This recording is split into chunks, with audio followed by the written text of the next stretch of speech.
President Obama was in Canada today on his first international trip as head of state. It was a very quick trip. He was there for under 7 hours, no overnight, not even dinner. Why the rush? Urgent business back at home. You know, governing. President Obama is not only head of state, he's also the head of the major political party that now dominates Washington, as well as a majority of state houses and state legislatures. The Republican Party, the opposition, is way out of power, which means they will spend the Obama presidency trying to get back into power. And as of today, we have news. We have a much clearer picture of how the Republicans intend to try to regain power. The picture is becoming much more clear. I have to tell you, it is also becoming much more weird. The national leader of the Republican Party, their only elected national leader, is party chairman Michael Steele. Who's Michael Steele? Quick reminder, he is from Maryland. He once spent 3 years at a seminary before deciding that the priesthood was not for him. In 2000, he was elected chair of his state's Republican Party. He became Maryland's lieutenant governor in 2002. In 2006, he launched a failed U.S. Senate campaign in which he did not succeed in becoming a senator, but he did succeed in finding a way to send thousands of campaign dollars to his sister's defunct catering company, Brown Sugar, for catering that reportedly never took place. He's currently being federally investigated for that one. Before tonight, the leading indicators of Mr. Steele's efficacy as leader of the Republican Party came from his early decisive moves after winning the chairmanship. First thing, he scrapped the already underway plans to build a new RNC think tank. No, we're not going to do that anymore.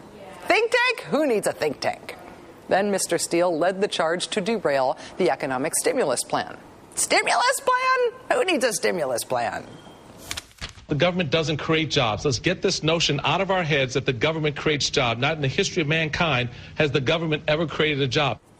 Of course, the government created not only his job as lieutenant governor and the Senate job he didn't win in 2006, but government also created the job of the federal investigators who are looking into his sister's defunct catering company that he paid for, catering that reportedly never happened, right? Right. Now, we have learned in try not to laugh terms as of today what Michael Steele's plan is to return the Republican Party to power. In efforts that were perhaps foreshadowed when Mr. Steele denounced the stimulus as Democrats' effort to, quote, get a little bling bling, Mr. Steele, we have learned today, intends to give the Republican Party a hip-hop makeover. No, I mean the actual Republican Party. The one you're thinking of, hip-hop makeover. And I quote from an interview that he has done with the Washington Times, quote, "We want to convey that the modern-day GOP looks like the conservative party that stands on principles, but we want to apply them to urban, suburban hip-hop settings." Explaining that he had killed the think tank plan but put in motion a new public relations team, Mr. Steele said, quote, "It will be avant-garde, technically. It will come to the table with things that will surprise everyone. Off the hook." Asked by the Washington Times if off the hook in this case meant that the PR effort would be cutting edge, Mr. Steele replied, quote, "I don't do cutting edge. That's what Democrats are doing. We're going beyond cutting edge. America? Behold your new Republican overlords.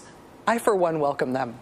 Because, frankly, at a time like this in our country, we need the kind of visionary leadership that is willing to be not just on the cutting edge, but beyond the cutting edge, which presumably means we could be in front of the cutting edge, on the part of the thing that's not yet cut, but is about to be cut by the cutting edge.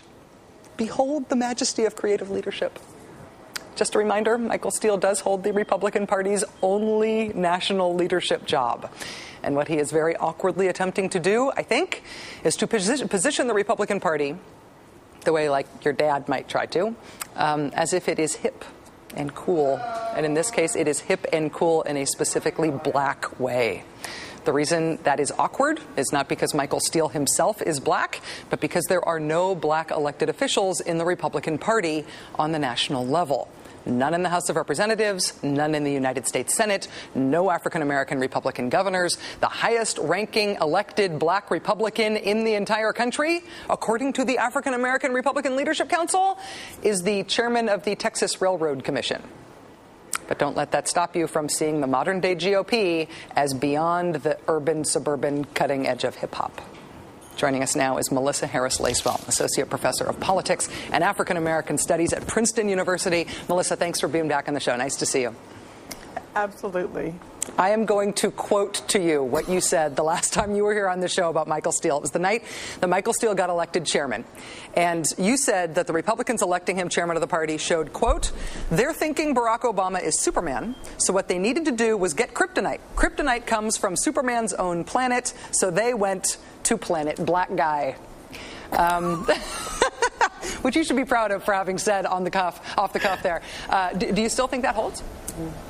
Not only do I think they went to Planet Black Guy, they went to like Planet Old Black Guy. I mean, this is a very bizarre set of choices to decide that instead of being part of real policy making, instead of being part of a set of new precepts around conservatism and what conservative politics might be able to do for the country, kind of offering an alternative vision.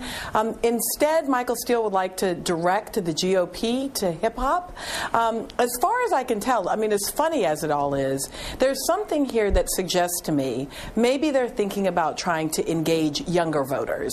Maybe what they see in the Obama candidacy and then the Obama administration is the use of social networking sites like Facebook and MySpace.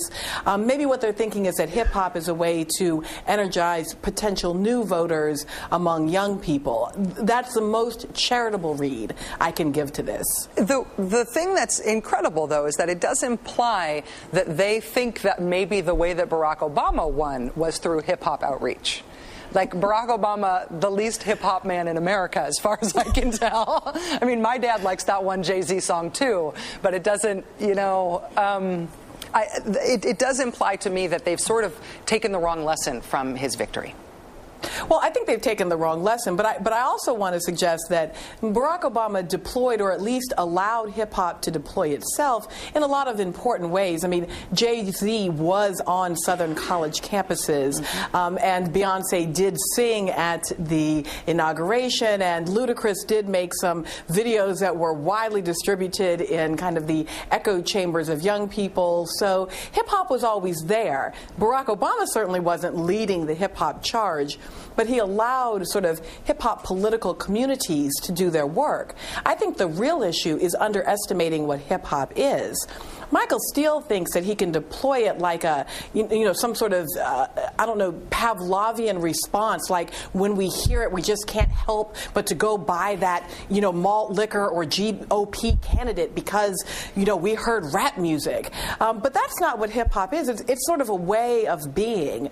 And the most important part of what hip-hop is it asks people to be authentic. The number one thing that you would get made fun of in hip-hop for doing is stealing other people's ideas or for not being authentically yourself. You got to keep it real, and Michael Steele is definitely not keeping it real.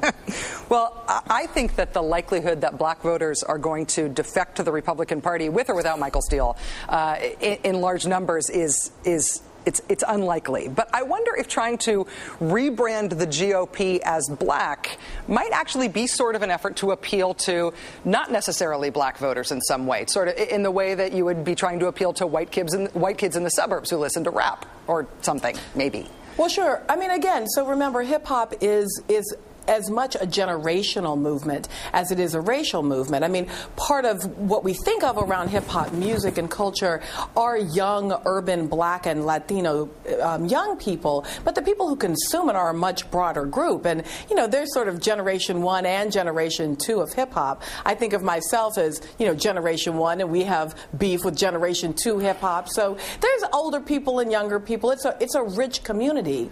But whatever it is, it's not a community that can simply be, as a matter of a marketing or tool or strategy, used against the very people who create it. This is going to fail, but it's going to be so funny. I can't wait to watch it happen. This is a failure to look forward to. Yes, I know that feeling. Melissa Harris Lacewell from Princeton University, it is always great to have you on the show. Thanks for being here. Peace out, Rachel. Excellent. If I did that back to you, I would collapse for the rest of the hour. We'd have to call off the show and play commercials. Thank you.